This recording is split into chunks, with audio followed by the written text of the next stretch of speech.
আসসালামু আলাইকুম, আপনাদের সবাইকে শুভ বিকেল এবং এই অনুষ্ঠানে আসবার জন্যে আন্তরিক ধন্যবাদ। আমাদের প্রেস সচিব আপনাদেরকে জানালেন গত 3 থেকে 4 তারিখ মাননীয় প্রধান উপদেষ্টা বিমস্টেক ষষ্ঠ সম্মেলনে অংশগ্রহণ করার জন্য ব্যাংককে তার সফর। আমি খুব আমার ভূমিকা দীর্ঘ করব না। আমি আশা করব আপনারা আমি নিশ্চিত আপনার এই বিষয়ে অবগত আছেন। আমি 3-4টা বিষয়ের উপরে আলোকপাত করব। প্রথম কথা হচ্ছে, একটা বড় আউটকাম বিমস্টেকের হচ্ছে আমাদের মাননীয় প্রধান উপদেষ্টা বিমস্টেকের সভাপতি চেয়ারম্যান নির্বাচিত হয়েছেন আগামী 2 বছরের জন্যে, এবং তিনি প্রত্যয় ব্যক্ত করেছেন বিমস্টেককে একটি গতিশীল সংস্থা হিসাবে এগিয়ে নিয়ে যাওয়ার।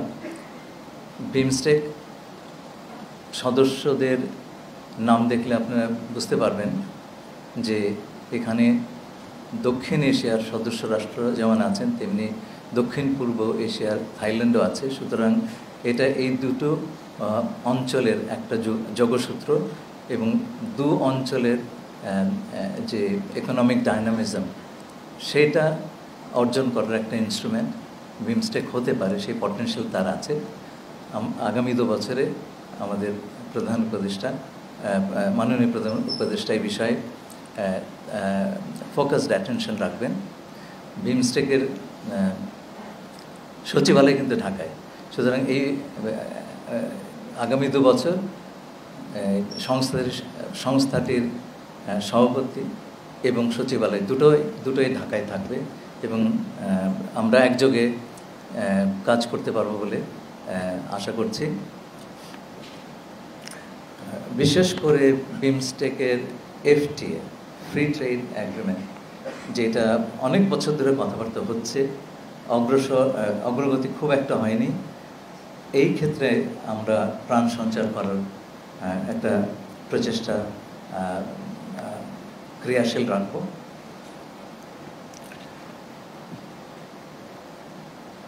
এই সম্মেলনে বিমস্টেকের সদস্য রাষ্ট্রগুলোর মধ্যে একটি চুক্তি স্বাক্ষরিত হয়, ম্যারিটাইম ট্রান্সপোর্ট কোঅপারেশন, এবং তাতে আমরা আশা করছি আগামী বছরগুলোতে এই দেশগুলোর মধ্যে সমুদ্রপথে পণ্য পরিবহন, বন্দর ব্যবস্থাপনা এবং আঞ্চলিক সহযোগিতা আরও বেশি, সংযোগ আরও দৃঢ়তর হবে, কানেক্টিভিটি অনেক বেশি ইমপ্রুভড হবে এবং সকল এতে শুধু সমুদ্রকূলবর্তী নয়, সকল দেশগুলি উপকৃত হবে। এটা হচ্ছে বিমস্টেকের। এর বাইরে আমি মাননীয় প্রধান উপদেষ্টার বিভিন্ন বাইলাটারাল বৈঠক তিনি বৈঠক করেছেন ভারতীয় প্রধানমন্ত্রী শ্রী নরেন্দ্র মোদী এবং সেই সাথে ভুটানের প্রধানমন্ত্রী, শ্রীলঙ্কার প্রধানমন্ত্রী এবং থাইল্যান্ডের প্রধানমন্ত্রীর সঙ্গে তার দ্বিপাক্ষিক বৈঠক হয়েছে। বিমস্টেকের সভাপতি হিসাবে তিনি তার সাথে দেখা করেছেন মিয়ানমারের প্রধানমন্ত্রী এবং SACর চেয়ারম্যান। এছাড়া এই বৈঠকের আগে পররাষ্ট্র সচিব এবং পররাষ্ট্র মন্ত্রী পর্যায়ে আমাদের পররাষ্ট্র সচিব মিস্টার জসিমউদ্দিন এবং পররাষ্ট্র উপদেষ্টা মিস্টার তৌহিদ হোসেন তাদের কাউন্টার পার্টদের সঙ্গে বৈঠক করেছেন।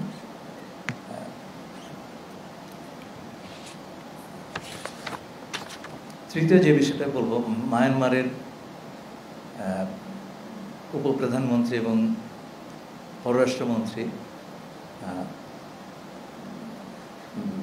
উত্থান শয়ে আমার সঙ্গে আলোচনা করেছেন বৈঠকের এই সম্মেলনের সাইডলাইনে। একটা বড় অগ্রগতি হয়েছে, সেটা হচ্ছে আমরা 2018 থেকে 20 সালে ছয়টি কিস্তিতে তাদের কাছে যে 8 লক্ষ রোহিঙ্গাদের লিস্ট দিয়েছিলাম, সেই তালিকা থেকে তারা জানালেন 2,50,000 রোহিঙ্গার তারা রিভিউ করেছেন এবং তার মধ্যে তারা 1,80,000 রোহিঙ্গাকে আইডেন্টিফাই করেছেন যে যারা মিয়ানমার থেকে এসেছে, আর বাকি 70,000-এর ছবি এবং নাম নিয়ে কিছু কনফিউশন আছে, সেটা দূরীকরণের জন্য আমরা দুপক্ষে আলোচনা চালিয়ে যাব। একই সাথে তারা আমাদেরকে বলেছেন যে বাকি 5,50,000 রোহিঙ্গা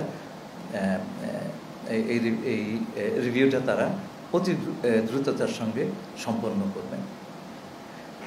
আমি এখানে থামবো, আপনাদের প্রশ্ন থাকলে আমি তার সানন্দে জবাব দেব।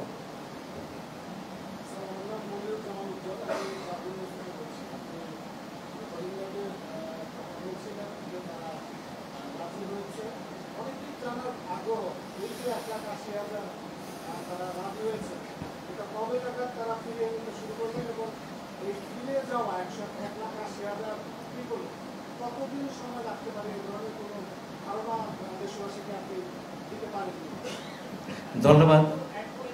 প্লিজ প্লিজ পরে কোশ্চেন করেন। না না, এটা পরে, হ্যাঁ না পরে প্লিজ।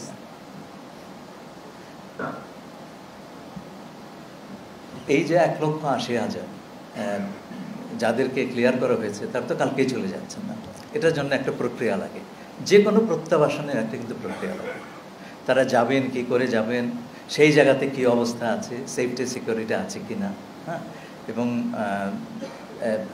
যাবার ওইখানে তারা যে যাবেন তাদের জীবন জীবিকার সংস্থান আছে কিনা, যে কোনো, শুধু এই রোহিঙ্গার ব্যাপারে নয়, যে কোনো আপনার এসে প্রত্যাবাসনে এই ধরনের বিষয়গুলো আমাদেরকে মনে রাখতে হবে এবং এগুলো নিরসন করতে হবে। আমি সবসময় বলেছি, আমরা সকল পক্ষের সঙ্গে যোগাযোগ রাখছি। এই প্রত্যাবাসনের জন্য আমাদের যেমন কারা প্রত্যাবাসিত হবেন সেটার জন্য আমাদের মিয়ানমারের কাছ থেকে ভেরিফিকেশনটা নিতে হচ্ছে। এই ভেরিফিকেশনের প্রক্রিয়াটা 2018 সালে মিয়ানমারের সঙ্গে যে আমাদের দ্বিপাক্ষিক চুক্তি হয়, সেই চুক্তি মোতাবেক হয়েছে। সুতরাং এটা একটা ভ্যালিড চুক্তি এবং এটা মনে রাখতে হবে যে রাখাইন কিন্তু এখনও মিয়ানমারের একটা সভরেন টেরিটরি। ফিরিয়ে নিয়ে যাওয়ার জন্যে যেই প্রক্রিয়া, সেটা নিয়ে আমরা আলোচনা করেছি আরাকান আর্মির সাথে। তাদের ঘোষিত যে পজিশন, সেটা হচ্ছে তারা রোহিঙ্গাদেরকে ফিরিয়ে নিয়ে যাওয়া, এটা তাদের একটা প্রিন্সিপাল পজিশন। তারা এটা প্রকাশ্যে সেপ্টেম্বরে বলেছেন, এই গত বছরে আমাদের সঙ্গে আলাপ আলোচনার সময় তারা এটা পুনর্ব্যক্ত করেছেন দ্ব্যর্থহীনভাবে। সে কারণেই আমরা মনে করি যে এই যে 1,80,000 আমরা এদেরকে মায়ানমারে ফিরিয়ে দেওয়ার বন্দোবস্ত করতে পারবো। সময় লাগবে, তো কালকে হচ্ছে না। এই যাতে দ্রুততম সময় তারা যেতে পারেন, আমাদের প্রচেষ্টা থাকবে সেটাই। এবং সেজন্য আমরা মায়ানমার কিংবা আরাকানের যে যারা বাস্তবে এখন অথরিটি, আন্তর্জাতিক সংস্থাগুলো এবং আমাদের যারা বন্ধু দেশগুলো আছেন, তাদের সবার সঙ্গে মিলে আমরা এই কাজটি করব। আপনি জানেন যে আমাদের মাননীয় প্রধান উপদেষ্টা বলেছেন যে আগামী বারের ঈদ তারা দেশে গিয়ে করবেন, সেটাই আমাদের লক্ষ্য। দেশে একটা বিনিয়োগ সম্মেলন চলছে, অনেক বিদেশি বিনিয়োগকারী এসেছেন, তারা বিভিন্ন প্রকল্প ঘুরেও দেখছেন, ভালো একটা রিভিউ দিয়েছেন। কিন্তু এইরকম একটা পরিস্থিতির মাঝে ইসরায়েল বিরোধী বিক্ষোভের নামে একদল তরুণ বেশ কিছু বহুজাতিক কোম্পানির আউটলেট লুটপাট করলো। তো এই বিদেশি বিনিয়োগকারীদের কাছে কি মেসেজ গেল? দেখুন, আমরা একটা জিনিস লক্ষ্য করেছি, আমরা যখন একটা ভালো কাজ করতে গেছি, নানান রকম হঠাৎ করে অকস্মাৎ কিছু কিছু সমস্যার উদ্ভব হয়েছে এবং এটা আমাদের ভালো কাজগুলো ডিরেল করার একটা প্রচেষ্টা হিসেবে আমাদের এখন ধারণা হচ্ছে, কারণ এটা একটা প্যাটার্ন দাঁড়িয়ে গেছে।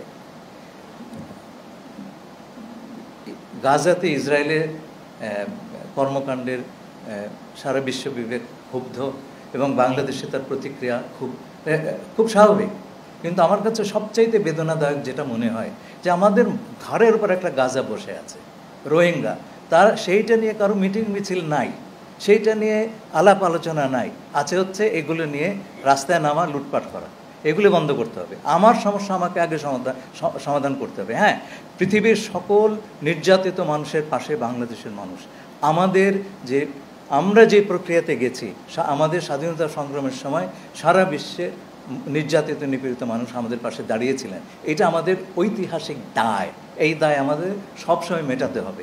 কিন্তু আমার ঘাড়ের উপর তো একটা সমস্যা বসে আছে, নাকি রোহিঙ্গার একটু কম মুসলমান আর অন্যরা একটু বেশি মুসলমান।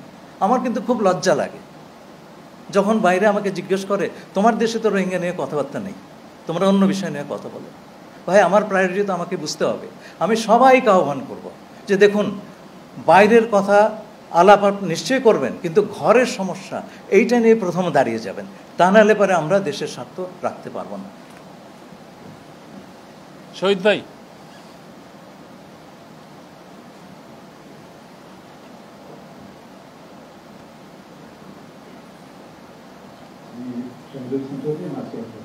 আমি সুনির্দিষ্ট একটা প্রশ্ন করি। 3 তারিখ রাতে আপনারা একটা ডিনারে ছিলেন, সেখানে আমরা ছবিতে দেখেছি আপনার সঙ্গে ভারতের জাতীয় নিরাপত্তা উপদেষ্টা অজিত দোভালের। অনেক তো মনে হচ্ছিল আপনারা খুব মগ্ন হয়ে কথা বলছেন।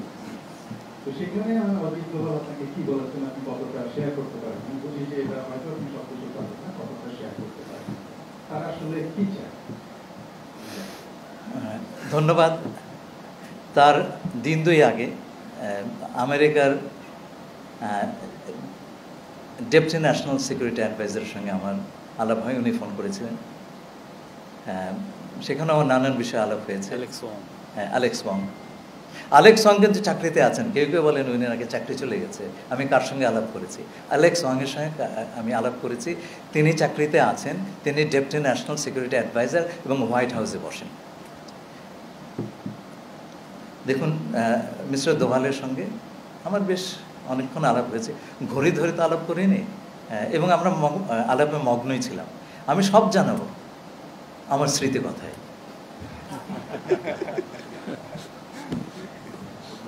জুয়েল প্লিজ। স্যার, আপনি বলছিলেন রোহিঙ্গা রিপাট্রিয়েশনের বিষয়ে, এখানে সেফটি সিকিউরিটি একটা ইস্যু। আমরা বরাবরই করে ভলান্টারি রিপাট্রিয়েশন যাচ্ছি। এখানে একটা বিষয় আপনি বলেছেন যে আরাকান আর্মি ইন প্রিন্সিপাল তারাও চায়, তাদের পজিশন হচ্ছে তারা রোহিঙ্গা রিপাট্রিয়েশন চায়, কিন্তু ধরেন ওইখানে যদি 80-90% জায়গা আরাকান আর্মির আন্ডারে থাকে, আপনি বলছেন শপিং করে স্টিল মেয়ানমার, তো ওদের দেশের মধ্যকার এই যে পরিস্থিতি, সেটা কি রোহিঙ্গাদের যাওয়ার বিষয় বিলম্বিত করবে কিনা আপনারা সেই বিষয়ে, কিংবা আপনারা এই বিষয়টা মাথায় রাখছেন কিনা? আমরা সব বিষয়ে মাথায় রাখছি। আপনারা গত 3 মাসে দেখেছেন আমরা এই বিষয়ে যথেষ্ট অগ্রগতি অর্জন করেছি। প্রথম কথা হচ্ছে, এই বিষয়টা মানুষ ভুলেই যাচ্ছিল। জাতিসংঘে মাননীয় প্রধান উপদেষ্টা গিয়ে এই বিষয়টি উত্থাপন করলেন। শুধু তাই নয়, জাতিসংঘের একটা আন্তর্জাতিক সম্মেলন হবে সেই সিদ্ধান্ত তিনি আদায় করে নিয়ে এলেন। আপনারা দেখলেন UNHCR তার প্রধান এসে বললেন প্রত্যাবাসনে একমাত্র সমাধান। এরপরে জাতিসংঘের মহাসচিব এলেন, তিনিও বললেন প্রত্যাবাসন একমাত্র সমাধান। আমরা গেলাম চীনে, সেখানকার জয়েন্ট স্টেটমেন্টে আপনি দেখবেন প্রত্যাবাসনের সমাধান। এই যে প্রত্যাবাসন হ্যাজ বিকাম দি ইস্যু, আর কোনো ইস্যু নাই। আচ্ছা, এবং প্রত্যাবাসনের ব্যাপারে আমরা একটা প্রথমবারের মতো একটা সংখ্যা পেলাম। গত 8 বছরের সংখ্যাটা আমাদের কাছে ছিল না। এই প্রথম একটা অ্যাগ্রিড সংখ্যা আমরা পেলাম। আচ্ছা, আমাদের একটা ভিত্তি হলো। এখন কথা হচ্ছে, আপনি তো একটা জনগোষ্ঠীকে আগুনের মধ্যে ঠেলে দিতে পারেন না, তার নিরাপত্তা আপনাকে দেখতে হবে। এবং সেইখানে গিয়ে তারা তাদের জীবনযাত্রা যাতে শুরু করতে পারেন, তার একটা এনেবলিং এনভায়রনমেন্ট, এটা আমাদের নিশ্চিত করার ব্যাপারে কাজ করতে হবে। এটা আমরা একা পারবো না, সবার সঙ্গে আলাপ করে করতে হবে। এবং আমি আবারও বলছি, সবার সঙ্গে আমাদের যোগাযোগ আছে, সবার সঙ্গে, কাউকে বাদ দিয়ে আমরা এই কাজ করছি না। আরাকানে যাতে শান্তি এবং স্থিতি কিছুটাও দ্রুত ফিরে আসে, সেইখানকার যে অত্যন্ত কঠিন একটা মানবিক সমস্যা, হিউম্যানিটারিয়ান সিচুয়েশন যাচ্ছে, সেইটা নিরসনের জন্য আমরা আন্তর্জাতিক সংস্থাগুলোর সাথে, বিভিন্ন দেশগুলোর সাথে কাজ করছি এবং যত দ্রুত সম্ভব আমরা চেষ্টা করছি সেইখানকার হিউম্যানিটারিয়ান সিচুয়েশন যাতে আমরা কিছুটা হলেও নিরসন করতে পারি। সেজন্য দরকার হচ্ছে দুপক্ষের, বিবদমান দুই পক্ষের আপনার যুদ্ধের বিরতি। এবং আমি আপনাদেরকে বলতে পারি যে আমাদের সঙ্গে আলোচনায় প্রতিমান হয়েছে যে হিউম্যানিটারিয়ান সাপোর্ট যখন আমরা জাতিসংঘ যখন দেবে, যেটাতে আমরা সাহায্য করব, সেই সময়টাতে দুই পক্ষই যুদ্ধাবস্থা পরিহার করবে। আমি শেষ করছি। এবং তার থেকে একটা স্থিতির সূচনা হবে বলে আমরা আশা করছি। সেই মুহূর্তটার জন্য আমাদের অপেক্ষা করতে হবে, খুব বেশি দেরি নেই সেটা। এবং সেই সময় থেকে আমরা প্রত্যাবাসনের ব্যাপারে একটা বাস্তব আলোচনা করতে পারবো। বলুন। আমি শুনতে পাচ্ছি না। ইউএন সেক্রেটারি জেনারেল যখন এসেছিলেন তখন আমি প্রশ্নটা করেছিলাম, উনি এক ধরনের ইন্টারন্যাশনাল হিউম্যানিটারিয়ান করিডোর তৈরি করতে চাচ্ছেন রোহিঙ্গা ইস্যুটি বেস করে আরাকান, রাখাইন এবং বাংলাদেশের মধ্যে। তো বাংলাদেশের স্ট্যান্স কি আসলে এই international corridor, humanitarian corridor? Corridor কথাটা উনি বলেননি, চ্যানেল বলেছেন। করিডোর কথাটার একটা আইনগত মানে আছে, উনি এটা অ্যাভয়েড করেছেন। আমাদের সঙ্গে কথাবার্তা বলেই উনি করেছেন। আমি যখন তার সঙ্গে 7ই ফেব্রুয়ারি দেখা করতে গেলাম, আমি আমাদের পরিকল্পনাটা, যেটা আমরা আরাকান আর্মি বলুন এবং আন্তর্জাতিক সংস্থা বলুন, সবার সঙ্গে আলোচনা করেই আমরা এবং মায়ানমার সরকারের সঙ্গে আলাপ করেই আমি সেক্রেটারি জেনারেলের কাছে গিয়েছি এবং তাকে আমরা বলেছি যে রাখাইনের যে মানবিক সমস্যা, যে সংকট, সেইটে মোকাবেলার জন্যে আন্তর্জাতিক সাহায্যের বিকল্প নাই এবং সেই কাজটি জাতিসংঘ তত্ত্বাবধানেই হবে। বাংলাদেশ হচ্ছে একমাত্র কন্ডুইট বা চ্যানেল যার মাধ্যমে এটা করা সম্ভব, কারণ রাখাইনের উপকূল এখনও টার্নারদের দখলে এবং অন্যান্য জায়গা দিয়ে সহজে রিলিফ পৌঁছানো সম্ভব নয়। আমরা তাতে এই কাজটি এই জনগোষ্ঠীর জন্য করতে চাচ্ছি। এই কারণে আবার বলছি, সকল মানুষই কিন্তু মানুষ। রাখাইনরা নির্যাতিত হয়েছে, গভীর পরিতাপের বিষয়। তেমনি আরাকানিরা, রাখাইন সম্প্রদায় এখন অনেকেই না খেয়ে আছেন, ওষুধপত্র পাচ্ছেন না। এই যুদ্ধে তাদেরও ব্যাপক ক্ষয় হয়েছে। এই দুটোই হচ্ছে, দুটো সম্প্রদায়ের ব্যাপক ক্ষতি হয়েছে এই যুদ্ধে। তাদেরকে দুই পক্ষকে সমর্থন দেওয়া, তাদের যতটুকু সম্ভব সাহায্য দেয়, এটা আমাদের কিন্তু একটা দায়িত্ব। শুধু আমাদের নয়, আন্তর্জাতিক সম্প্রদায়েরও দায়িত্ব। এই আমরা সবাই হয়েছি। আমি আগামী দিনগুলোতে এইটুকু আপনাদের বলতে পারি, আমাদের চেষ্টার কোনো কমতি থাকবে না, কোনো ঘাটতি থাকবে না। আমরা চেষ্টা করব যাতে মানবিক সাহায্য প্রদান প্রক্রিয়াতে আরাকানে একটা স্থিতির অবস্থা আসে, শান্তির অবস্থা আসে এবং সেইখান থেকে আরাকান তার নবসূচনা করতে পারে। সেটাই হচ্ছে রোহিঙ্গাদের প্রত্যাবর্তনের একটা বড় আপনার শর্ত বলবো না, এটা খুব প্রয়োজনীয় একটা বিষয়। তাদেরকে আমরা একটা ইনসিকিউর অবস্থায় ঠেলে দিতে পারি না। স্যার, আমার নাম মোস্তফা মল্লিক, আমি চ্যানেল আই কাজ করি। বলুন। আপনার ইয়ে থেকে স্যার, আমরা এতদিন আসলে এই রিপোর্টই করতাম, আসলে রোহিঙ্গা আসছে। একটু আগে আপনি যেটা বললেন যে রাখাইনে শান্তি প্রতিষ্ঠার জন্য বাংলাদেশ কাজ করছে, এটা একটা নতুন মানে আমি আন্তর্জাতিক মিডিয়ায় যদি এইভাবে সংবাদটা আসে, এটা বাংলাদেশের জন্য ডেফিনেটলি একটা ভালো পজিটিভ একটা দিক। এইটা নিয়ে আসলে কতটুকু এগিয়েছে, মানে ওই পার্টে, যাতে আমরা তাদের সাথে কথা বলেছি, এটা একটা। আর একটা স্যার, আমি প্রশ্নটা সব জায়গায় করি যে প্রফেসর ইউনূস সাহেব চাচ্ছেন, শুরু থেকেই বলছেন যে সার্ককে আবার কার্যকর করা। তো এখন বাধাটা কোন জায়গাটা, এটা কতদূর পর্যায়ে এগিয়েছে? ধন্যবাদ। আপনার দ্বিতীয় প্রশ্নের উত্তরটা প্রথমেই দিচ্ছি। আমরা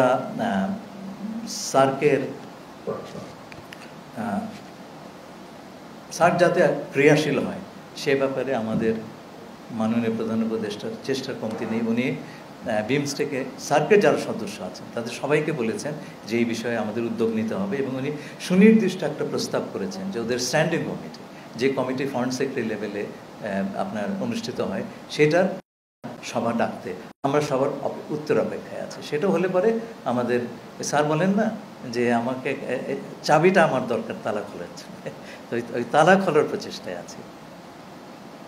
প্রথম কোশ্চেনটা আচ্ছা, হ্যাঁ হ্যাঁ হ্যাঁ হ্যাঁ হ্যাঁ, এটা হয়েছে কি, আমরা শুধু শান্তি প্রতিষ্ঠান অনেক কাজেই গত 8 বছর করি নাই। হ্যাঁ, তো এখন পুরো জিনিসটা একটা ইন্টিগ্রেটেড ভিউ নিতে হবে আপনাকে।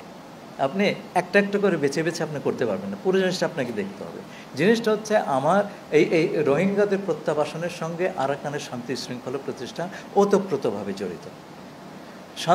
একটা শান্তিময় পরিবেশ না হলে পরে আপনি যুদ্ধের ভেতরে কাউকে ঠেলে দিতে পারেন না। আমরা সবসময় বলছি ভলান্টারি রিপ্যাট্রিয়েশন, ইচ্ছাপূর্বক, আমরা কাউকে ঠেলে দেবো না।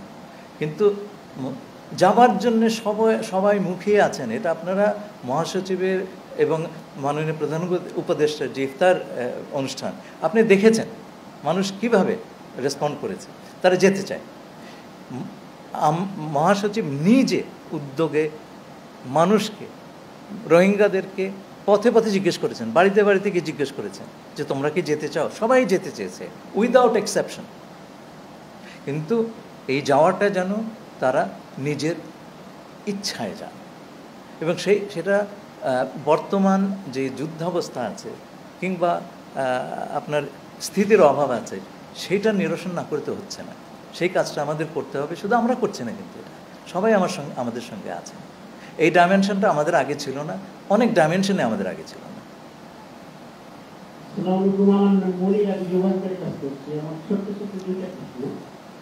ভারতের সাথে যখন কথা হয়েছে আপনার শেখ হাসিনাকে ফেরত চেয়েছেন, জবাবে ওনারা কি বলেছেন? আরেকটু যোগ করি, আপনার ভারতের সাথে যখনই আলোচনা হয় তারা সংখ্যালঘু নির্যাতনের বিষয়টা সামনে নিয়ে আসে, বাংলাদেশ সংখ্যালঘু নির্যাতন, ওদের দেশে যে সংখ্যালঘু নির্যাতন হয়, আপনার এটা এই বিষয়টা খুব ফেলতে। আপনি কোনো ছোট্ট প্রশ্ন করেন, আপনি বিশাল দুটো প্রশ্ন করেছেন। হ্যাঁ,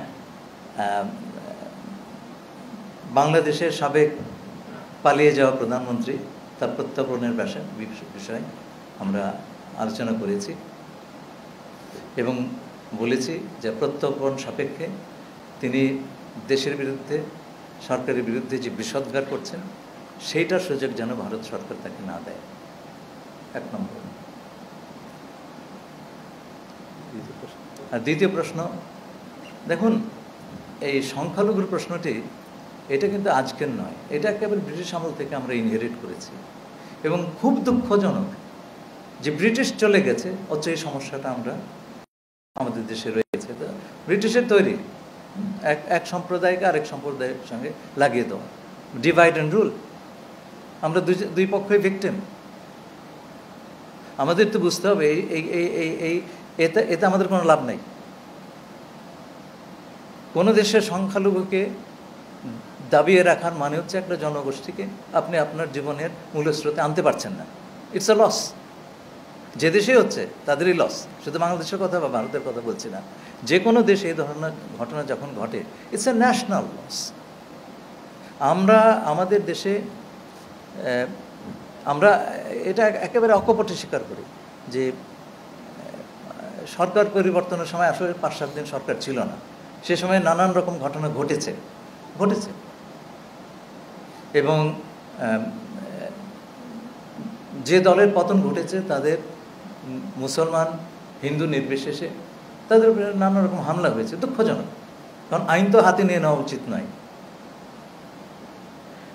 তবে এখন সবাই এটা বুঝতে পেরেছেন যে সে আগের অবস্থা নাই। এ ধরনের ঘটনা ওই স্কেলে তো আর ঘটেনি। তবু আমরা বলবো যে আমরা কোনো ধরনের সাম্প্রদায়িক সম্প্রীতির অভাব দেখতে চাই না। সরকার কিন্তু সব কিছু করতে পারবে না, এটা আমাদের সামাজিক দায়িত্ববোধের ব্যাপার আছে। আমাদের সবাইকে মিলে এই কাজটা করতে হবে। আপনি বলছেন ভারতে হচ্ছে তাই বলে কি আমাদের দেশে হবে নাকি? আমরা তো সাম্প্রদায়িক সম্প্রীতির একটা উদাহরণ বলে নিজেদেরকে অভিহিত করি। সেই কাজটা কিন্তু আমাদের চালিয়ে যেতে হবে। মুস্তাফিজ প্লিজ, মুস্তাফিজ।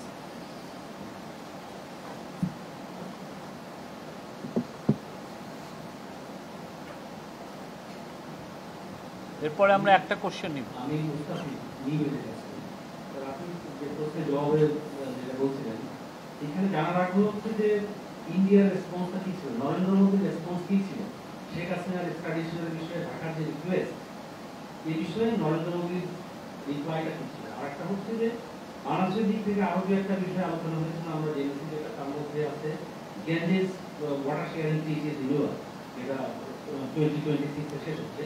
এটা রিনিউয়ালের বিষয়ে ইন্ডিয়ার রেসপন্স কি, এবং তিস্তা ওয়াটার শেয়ারিং ট্রিটির যে দীর্ঘদিন থেকে আলোচনা আছে এ বিষয়ে কোনো আমরা অ্যাসুরেন্স পেয়েছি কিনা নরেন্দ্র মোদীর কাছ থেকে। Thank you sir. দেখুন, গঙ্গা চুক্তি, গঙ্গার ওয়াটার শেয়ারিং চুক্তি, এটা শেষ হয়ে যাচ্ছে সম্ভবত আগামী বছর। আমরা দুপক্ষে যোগাযোগ রাখছি যাতে করে এর আলোচনাগুলো স্মুথলি শুরু হয়। আমাদের ধারণা ভারতের কাছ থেকে আমরা এই ব্যাপারে ভালো সহযোগিতা পাব। তিস্তার ব্যাপারে আমরা তাদেরকে জানিয়েছি। আমি আপনাকে বলি, আমাদের দেশের 14% লোক মানুষ তিস্তা অববাহিকায় বসবাস করেন। 14%। তাদের জীবন, জীবিকা, ভবিষ্যৎ, ওই অঞ্চলের ইকোলজি, সব কিছু নির্ভর করছে পানির অ্যাভেলেবিলিটির উপরে। পানি নাই, ও পুরো জায়গাটাই নেই। তো এই তিস্তা অববাহিকার পানি অন্তত পক্ষে আপনার মিনিমাম অ্যামাউন্ট অফ ওয়াটার, এইটা নিশ্চিত করা কিন্তু বাংলাদেশ সরকারের একটা বিশাল প্রায়োরিটি। আপনি 14% লোককে একেবারে এই ধরনের একটা পরিস্থিতি ঠেলে দিতে পারেন না। সেই জন্য আমরা সবার সঙ্গে কথা বলছি, ভারতকে বলছি চুক্তিটা করেন। চুক্তি করলে তো অন্য কিছু করার দরকার নেই। আর একই সঙ্গে আমার তো অন্য অপশনগুলো হাতে রাখতে হবে। সে কারণেই আমরা সব পক্ষের সঙ্গে কথা বলছি। শেখ হাসিনার প্রত্যর্পণ, আমরা সেই রিকোয়েস্ট করেছি, আমরা এই বিষয়ে দুপক্ষ কাজ করবে। প্রধানমন্ত্রী ভারতের শ্রী নরেন্দ্র মোদী স্পষ্টভাবে বলেছেন তারা বাংলাদেশের সঙ্গে যে সম্পর্ক, সেটা কোনো ব্যক্তি বা দলের সম্পর্ক নয়। এটা কিন্তু বুঝবেন, ব্যক্তি বা দলের সঙ্গে সম্পর্ক নয়, এটা রাষ্ট্রের সম্পর্ক। আমরা কিন্তু তাই মনে করি, এটা দুটো রাষ্ট্রের মধ্যে সম্পর্ক, এবং সেই ভিত্তিতেই আমরা দুটো রাষ্ট্রের সম্পর্ককে এগিয়ে নেব। Thank you. রফিক।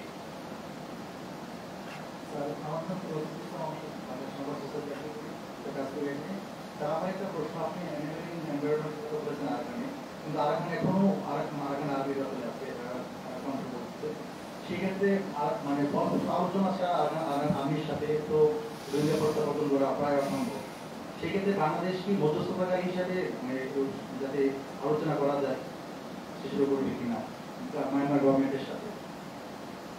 না, ধরুন আপনাকে বলছি, আরাকান আর্মির সঙ্গে আমরা আলাপ করছি, এর জন্য মায়ানমারের সঙ্গে যাওয়ার প্রয়োজন নাই, কারণ ওই দুই পক্ষের মধ্যে কোনো কথাবার্তা বিশেষ হয় না।